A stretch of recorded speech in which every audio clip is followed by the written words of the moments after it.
Greetings everyone. In this video we are going to talk about serialization and deserialization with Python.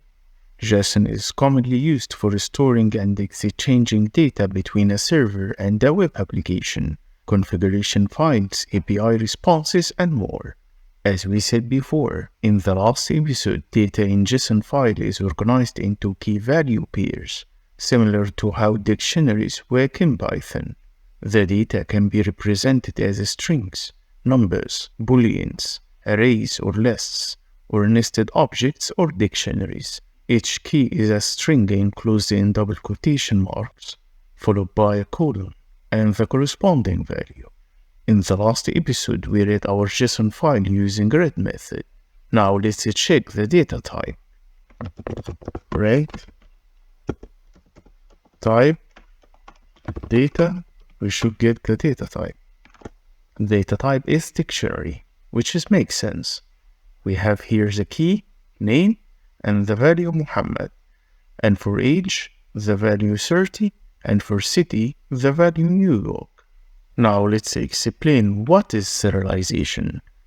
Serialization refers to the process of converting complex data structures, such as objects or data arrays, into a format that can be easily stored, or transmitted or shared across different systems. But why we make serialization? The serialization format is usually more compact and standardized, making it suitable for storage in files, databases, or sending over networks. In context of programming, serializations allows us to flatten data into a series of bytes or characters, which can be reconstructed into its original format later. For example, when we're working with Python, you might have a complex data structure like a dictionary or list of dictionaries that we want to store in a file or send to a remote server. By serialization, the data we convert it into a string of characters or bytes that can be written to a file or transmitted over network. Later, when we need to use the data again, we can deserialize it, which involves converting the serialized format into the original data structure. Let's make serialization example. Serialized data to json.dumps data.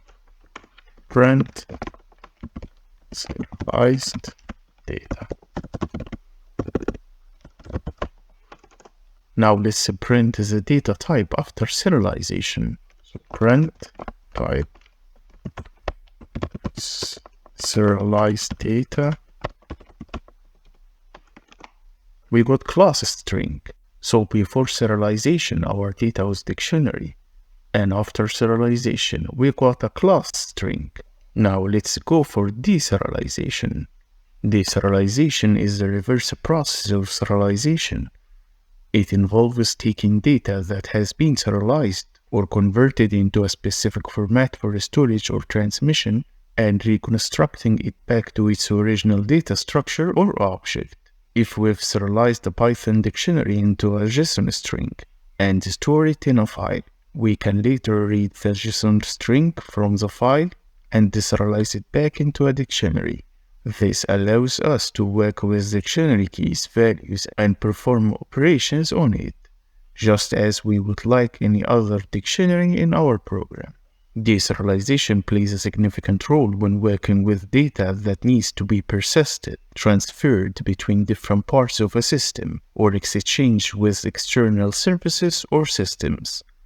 Let's make the serialization example. So in order to make serialization, we use json.dumps.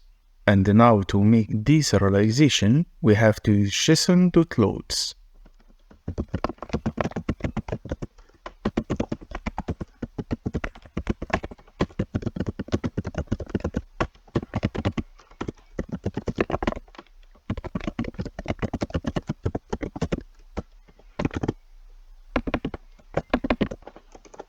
We got our data. Now let's check the data type. Print type